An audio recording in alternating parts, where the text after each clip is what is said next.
Session सुरू व्हायच्या आधी कुठेतरी सरकारला वाटतंय का की लोकांच्या मनात या सर्व प्रकारामुळे भीती निर्माण झाली आहे आणि त्यामुळे सरकारला वाटलं की एक्सप्लेनेशन गरजेचं आहे आणि म्हणून त्यांनी या सेशनची सुरुवात काकोडकरांपासून केली. सुरुवातीलाच म्हटलंय की हा विषय सर्वसामान्य माणसाच्या आवाक्याबाहेरचा आहे आणि तो माहीत व्हावा. कारण परवा पुण्यामध्ये कोकणातली काही मंडळी मला भेटली, ते सांगत होती की भयानक काहीतरी ग्राउंड रियालिटी म्हणजे विचित्र असा प्रचार त्या बाबतीत चाललेला आहे आणि जपानमध्ये घडलं त्यावरती साहजिक आहे, सर्वसामान्य माणसाला ते वाटणार आणि म्हणून हा विषय समजवण्याकरता आज काकोडकरांना सुरुवातीला बोलवण्या, कारण शेवटी आमदार मंडळी ही त्यांच्या मतदारसंघात जाऊन सांगणारच आहेत आणि म्हणून मी म्हटलं की आमच्या प्रवक्त्यांना सुद्धा आम्ही 2 वर्षापूर्वीच ट्रेन केलेलं आहे की काय लोकांच्या समोर बोलायचं आहे ते. ठीक आहे. नीलमजी, तुम्ही काय म्हणाल की एकूणच याला जी सुरुवात झाली आहे तेव्हा कुठेतरी आम्हाला तरी जाणवलं की सरकारला पण वाटतंय की लोकांच्या मनात जी भीती निर्माण झाली आहे ती घालवावी. तुम्हाला काय वाटतं की ही भीती खरी आहे की जे अनिल काकोडकरांनी सांगितलं ते तुम्हाला पटतंय? नाही, पहिली गोष्ट अशी की जपान ते जैतापूर असं तुम्ही कार्यक्रमाला नाव दिले, म्हणजे या सगळ्याला जपानमध्ये जो भयंकर भीषण असा एक ऐतिहासिक स्वरूपातला राक्षसी भूकंप झाला त्याची संपूर्ण संदर्भ आहे. दुसरं असं की जैतापूर चा आपण विचार करायला लागलो तर 1 महिन्यापूर्वीच हे व्याख्यान ठरलं होतं असं स्वतः काकोडकरांनी आधी स्पष्ट केलेलं आहे. माझं म्हणणं असं आहे की अणुऊर्जा विषयाचं समर्थन करणं आणि ते आमदारांसमोर मांडणं ही केंद्र सरकारची, राज्य सरकारची गरज आहे आणि त्या दृष्टिकोनातून ते एक व्याख्यान होतं. परंतु भूकंप याच्यापूर्वी किल्लारीलाही महाराष्ट्रात झालेला आहे. सुनामी दक्षिण भारतामध्ये येऊन गेलेली आहे, त्याची दुःख प्रश्न आपण सगळे पाहिलेले आहेत. माझं म्हणणं असं आहे की निसर्गनिर्मित आपत्ती जपानमधली आणि त्याच्यात आता मानवनिर्मित आपत्तीची आपण भर घालणार का आणि अणुभट्ट्या परत उभ्या करणार का, हा प्रश्न सामान्य माणसाला भेडसवतोय. पण जे धोरणकर्ते आहेत, जे निर्णय घेणारे लोक आहेत, आजच्या या बैठकीमध्ये त्याचा कुठेही संदर्भ नव्हता आणि शेवटी आम्ही हेच विचारलं की जसं तुम्ही अणुऊर्जेचे चांगले मुद्दे मांडले तसं अणुऊर्जेबद्दल आणि संपूर्ण आण्विक लढाईबद्दल जे मतभेद लोक मांडतात ते पण तुम्ही एक्सपर्ट्सनी समोर मांडले पाहिजेत. आणि मुद्दा असा आहे या सगळ्यामध्ये की आपण भारताने, सरकार म्हणून मी बोलते, आता फक्त विरोधी पक्ष का सत्ताधारी पक्ष बोलत नाही, आपण सगळ्यांनी मिळून भारताने एक निर्णय घेतला की आपण न्यूक्लिअर पॉवर व्हायचं, त्याच्यात कोणाचे मत. आता हे न्यूक्लिअर पॉवर होत असताना स्थानिक माणसांचं काय आक्रंदन आहे, त्यांचं काय म्हणणं, हे आम्ही ऐकून न घेता चिरडत जाणार असलो तर आम्ही ना चांगलं प्रशासन देतोय, ना आम्ही कुठे प्रकल्पग्रस्तांचं पुनर्वसन करतोय, ना जगामध्ये आज जिथे सगळी परत चर्चा सुरू झाली आहे तिथे आम्ही तरी चिकटून बसणार आहोत आमच्या मुद्द्याला. तर मला असं वाटतं कुठेतरी अनैतिहासिक, अशास्त्रीय आणि लोकांच्या विरोधामध्ये घडतंय का काय याचा विचार करायची वेळ आली आहे. फोंडकेजी, तुम्हाला काय वाटतं की एकूणच हा सर्व आज प्रकार बघितला आणि याचे पॉझिटिव्ह पॉईंट्स काय आहेत की खरंच अणुऊर्जा प्रकल्प जे आहेत त्याला कुठल्या प्रकारची भीती महाराष्ट्रासारख्या प्रदेशात आहे का? तुम्ही प्रथम जपान आणि जैतापूर याची तुलना होऊ शकत नाही. याचं एक कारण असं की जपानमध्ये जे काही आपत्ती आली ती त्या तंत्रज्ञान ते दूषित आहे किंवा कच्चं आहे किंवा बांधकाम व्यवस्थित झालेलं नाही म्हणून आलेली नाही आहे. तंत्रज्ञानाच्या अपयशामुळे ती आपत्ती आलेली नाही आहे, तर ती एक नैसर्गिक आपत्ती आहे. ती आपत्ती अभूतपूर्व आहे.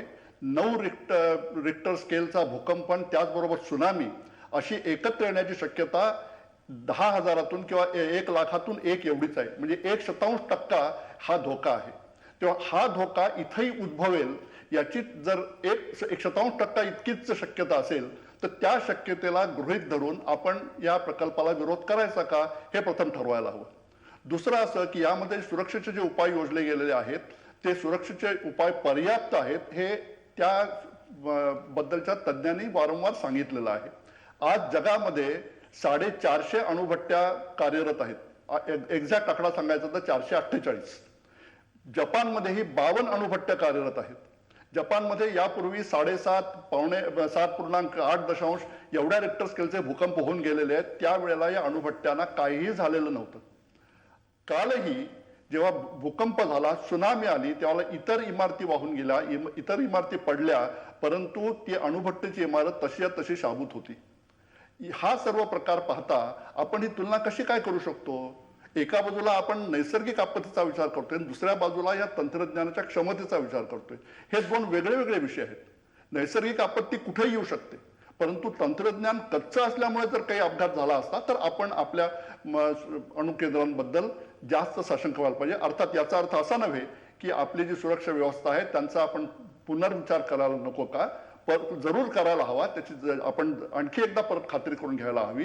परंतु ती खात्री करून घेतल्यानंतर आणि जे विरोधक आहेत त्यांनी जे तांत्रिक मुद्दे मांडलेले आहेत त्या तांत्रिक मुद्द्यांना आधार काय हे त्यांनी कधीच स्पष्ट केलेलं नाहीये. काहीच म्हणजे पुन्हा एकदा विचार करायला हरकत नाही, पण अशा प्रकारचा धोका सहसा उद्भवत नाही असं त्यांचं म्हणणं आहे. तुमचं काय म्हणणं आहे यावर? नाही, सर्वसाधारणपणे अशा ठिकाणी साईट निवडताना एक साईट सिलेक्शन कमिटी असते.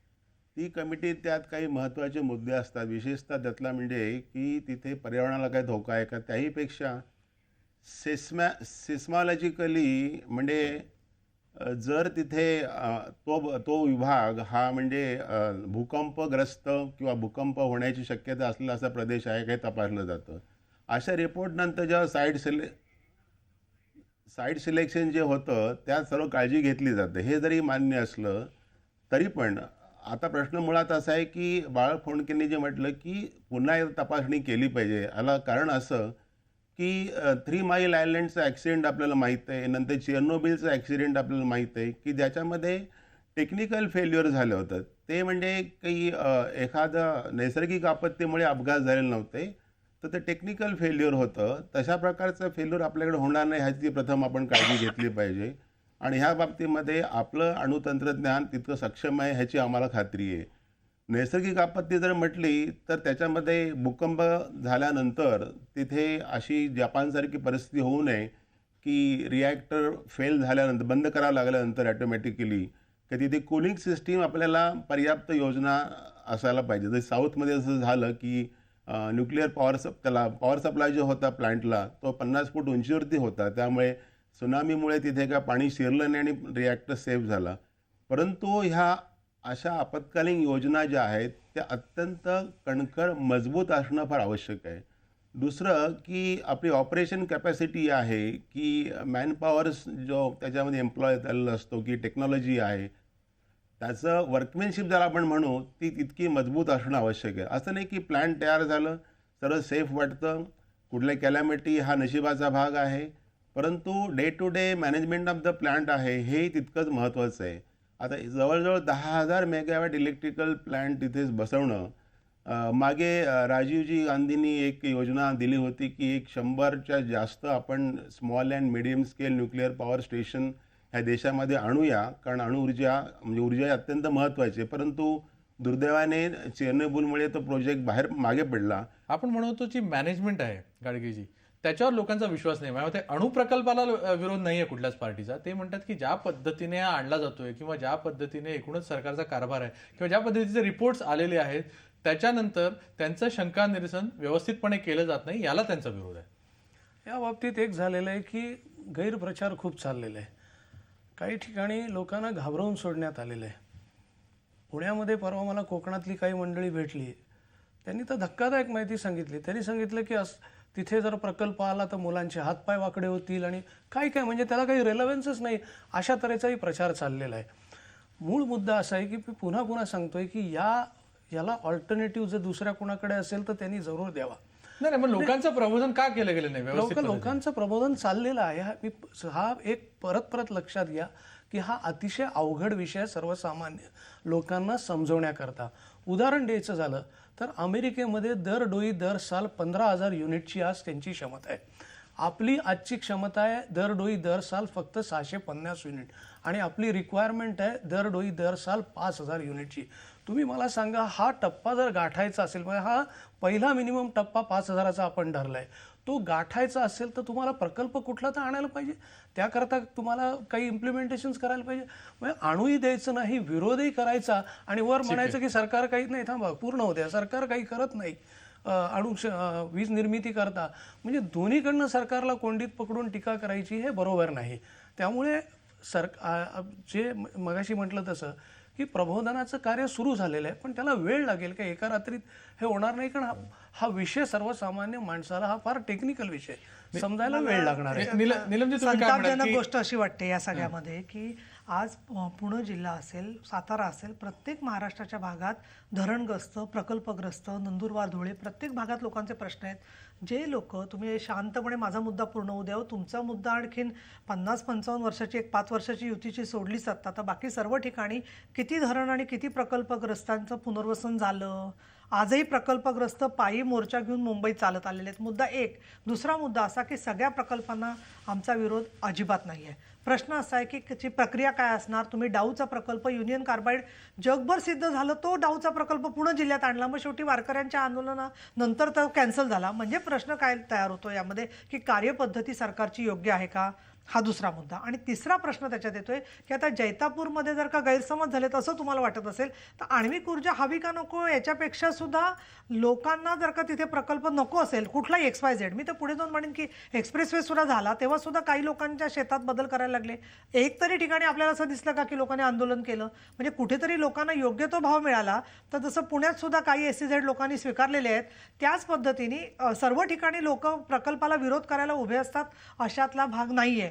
परंतु जैतापूरच्या मध्ये दोन्ही गोष्टी घडल्या की प्रकल्पग्रस्तांना विश्वासात घेतलं जात नाही आणि दुसरा महत्त्वाचा भाग त्याचे काय परिणाम होणार आहेत त्याच्यासाठी आपण पाहिलं व्यासपीठावरती स्वतः मुख्यमंत्री असताना जी समजावण्याची कार्यपद्धती दिसून आली. म्हटल्यावरती लोकांना अजून चिडून ते असे एका टोकाला गेल्यासारखे करतात. आणि म्हणून मला असं वाटतं की सरकारने याच्यामध्ये कुठल्या टप्प्यावरती लोकांना विश्वासात घ्यायचं हे न ठरवल्यामुळे आणि त्याची आता पृथ्वीराज चव्हाण आल्यावर निदान ते संवादाचा प्रयत्न करतात पण याच्या अगोदर योग्य त्या पद्धतीने लोकांना विश्वासातच घेतलं नाही. आणि ज्यांच्या जमिनी जाणार आहेत त्यांना एवढे शांतपणे मुद्दा महाराष्ट्राचे मुख्यमंत्री जैतापूरला गाडगेजी, एक मिनिट, जैतापूरला स्वतः मुख्यमंत्री गेले, त्यांनी लोकांशी संवाद साधण्याचा प्रयत्न केला. म्हणजे तुम्ही त्यांना विरोध करायचा, कुठलाही प्रकल्प घेतला की विरोध करायचा, ही कुठली भूमिका विरोधी पक्षाची? तुम्ही म्हणता जैतापूर शिवसेनेचा मुद्दा आहे. नाही, शिवसेनेचा मुद्दा आहे. विषय पूर्ण करा.